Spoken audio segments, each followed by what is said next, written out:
te has ido con Porky? O sea, ¿por qué no te quedabas independiente? Porque hay la opción de que te inviten y estoy seguro que más de un partido hubiera querido invitarte. Porque se ha puesto esta camiseta de lucha contra esta corrupción de Odebrecht. Y él sí se ha puesto la camiseta de defender los intereses del Estado. Porque él sí está pidiendo en Estados Unidos, ha contratado a estos abogados y están pidiendo la nulidad de esta transferencia de Brookfield. Está haciendo el trabajo que debería de hacer los abogados, los procuradores. Esa nulidad él está haciendo en Estados Unidos. Por eso. Porque él sí está defendiendo esos intereses. Mejor no nos ponemos a discutir sobre Porky porque vamos a terminar mal. Nicolás, no sé cómo presentarte porque ahora estás de candidata. Eso hablaremos luego. A ver, yo no estoy de candidata. Para las elecciones falta mucho tiempo. Tampoco. Bueno, estás de militante, ¿no es cierto? De renovación. Eso sí. De eso hablaremos luego. Porque en realidad, y me parece absolutamente legítimo, el día de ayer Marisol Pérez Tello ha hecho referencia directa a ti cuando yo le he preguntado por qué te sacó de la Procuraduría y dijo que lo volvería a hacer. Vamos a escuchar exactamente lo que dijo sobre ti, Catherine. Adelante, por favor. A Catherine tú la sacaste cuando sí, por supuesto, la volvería a sacar. Pero la sacaste porque estuvo faltosa con Pedro Pablo Kuczynski. No, por favor. Voy a explicarte, está todo documentado ya, hemos puesto todos los documentos a disposición de la gente, siempre han estado a disposición. Yo no puedo evitar que una persona esté intentando hacer su carrera política a costa de golpear permanentemente durante 6 años, ¿no? Pero ya está aquí, pues, ¿no? A partir de acá el Poder Judicial, las querellas hablarán por mí. Bueno, eso fue lo que dijo. Las querellas hablarán por mí, dice. Eso es una amenaza. Bueno. ¿Qué pasó? ¿Cuál es tu versión de lo que pasó? Aunque acá la contamos más de una vez, pero vale la pena repetirla, ¿no es cierto? Bueno, una lástima que no hayan puesto todo. Pero en realidad lo que me ha sorprendido es que casi después de 8 años de mi destitución, ahora saca una nueva justificación, ¿no?, a mi destitución. Porque desde el año 2017 la justificación fue, ella no quiso aplicar el famoso DU 003, ¿no es cierto? Ella impidió que se vendiera Olmos. Y no solo impedí que se vendiera Olmos, con mucho orgullo digo que impedí que Odebrecht vendiera todo su patrimonio. Y no solamente Odebrecht, también impedí que Barata vendiera todo su patrimonio, porque embargué todo el patrimonio de Barata, sus vehículos, sus bienes inmuebles, absolutamente todo. Y de Odebrecht también. Y es verdad, inapliqué su DU 003 para poder embargarle todo a Odebrecht. Y si volvería a ser procuradora, volvería a hacer exactamente lo mismo, porque fui procuradora para defender los intereses del Estado por encima de presidentes vinculados a hechos de corrupción de empresas corruptas como Odebrecht o de ministras vinculadas a hechos de corrupción como Odebrecht, ¿ok? Volvería a hacer lo mismo. Entonces ahora me sorprende que después de 8 años diga, porque en la nota completa es que dice por qué vinculado a un tema de Enagás, ¿no es cierto? Porque dice, la procuradora Ampuero expresamente solicitó la exclusión de la empresa Enagás. Eso es lo que ella dice.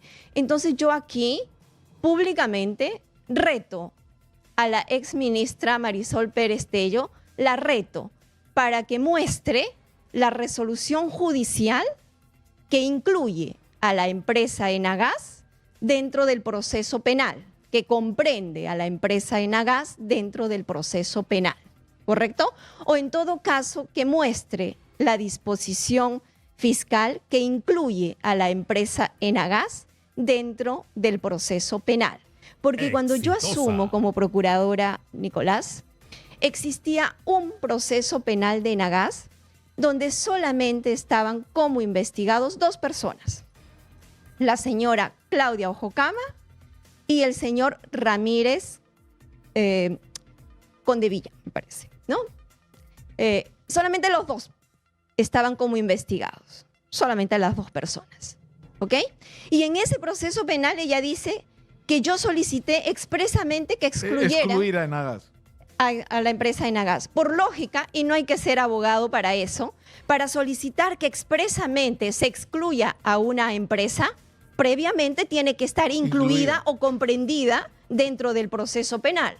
Y es por eso que la reto públicamente para lo que que tú presente... dices es que Nagas no estaba incluido en el proceso y por lo tanto no había manera en que tú lo excluyeras. Exactamente, es como para que nos entienda tu público.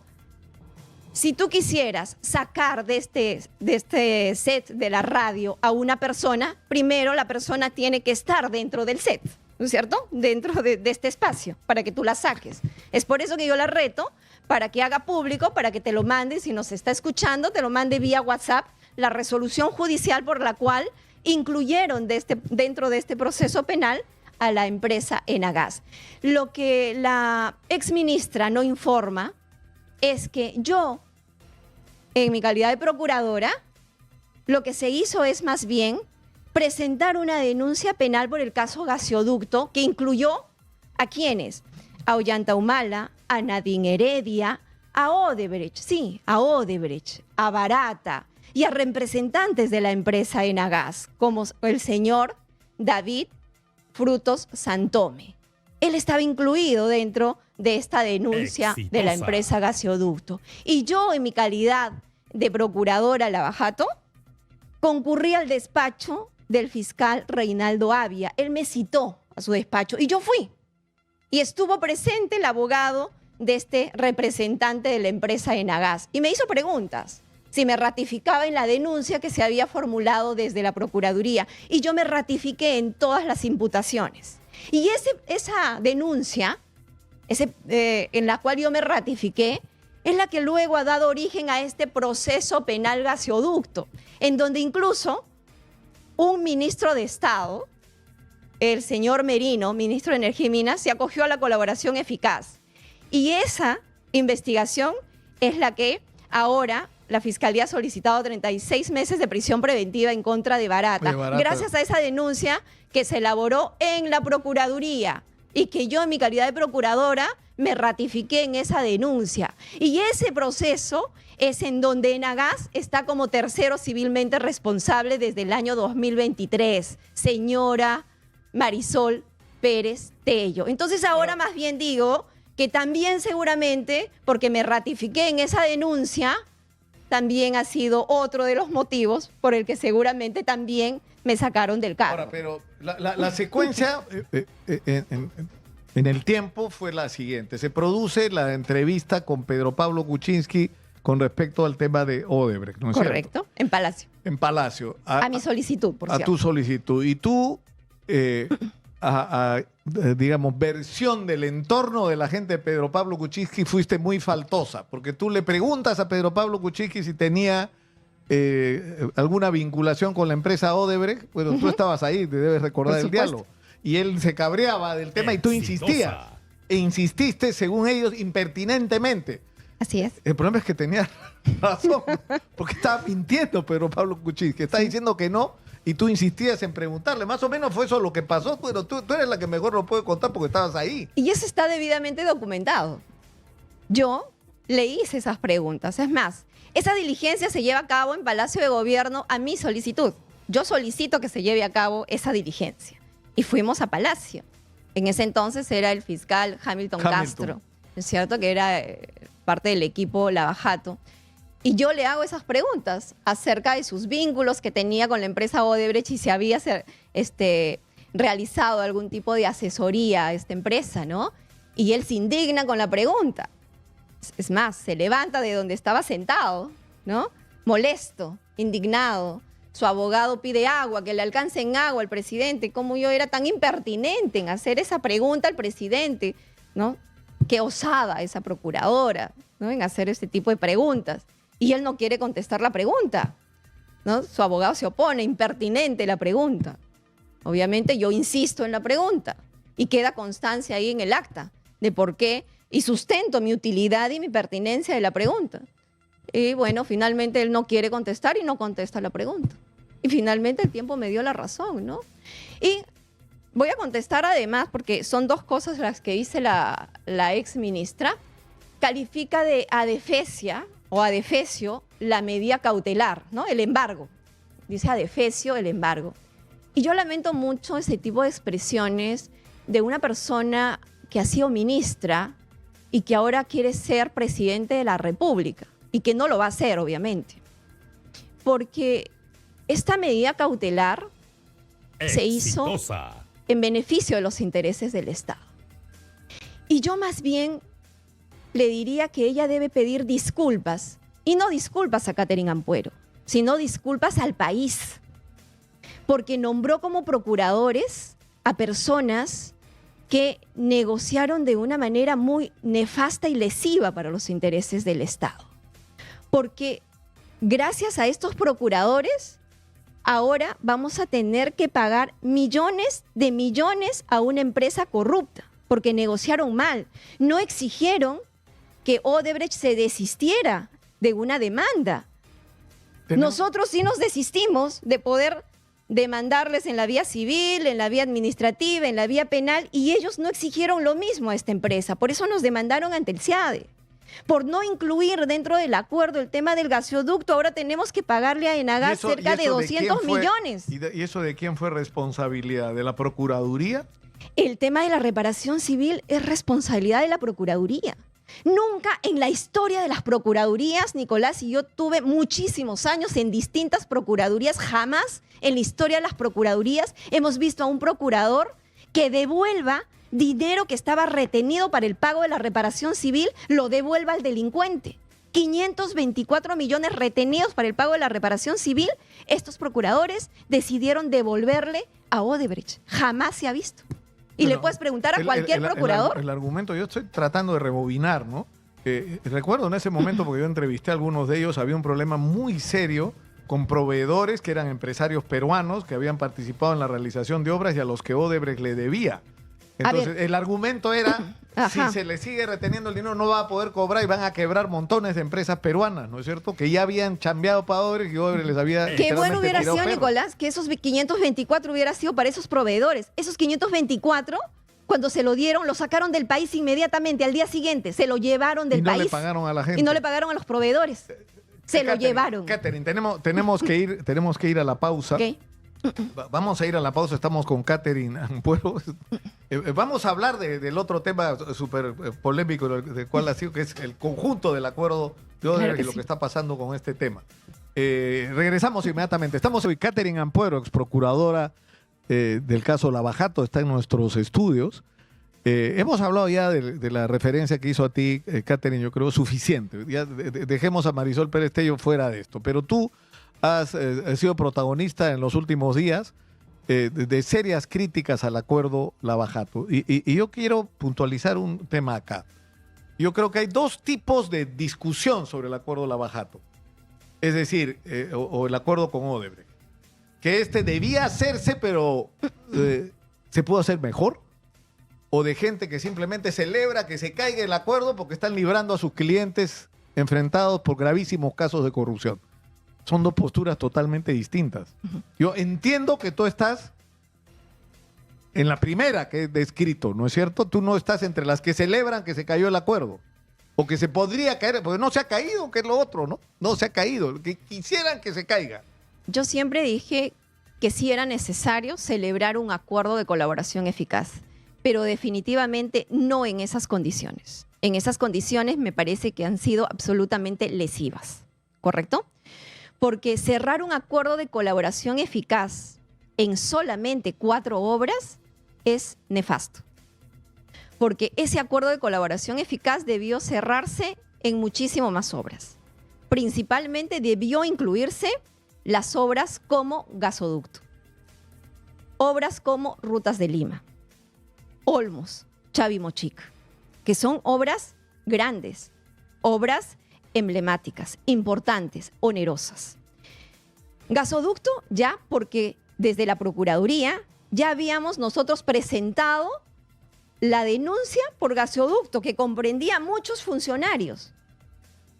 Ya hablé hace unos minutos la que habíamos presentado que incluía a Odebrecht, que incluía a Barata, que incluía a los representantes de Enagás.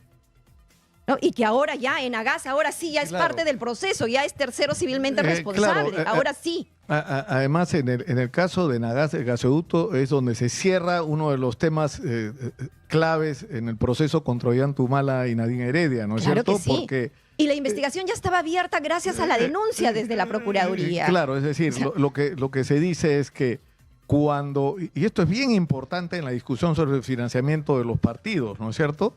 Es decir, ¿por qué recibe dinero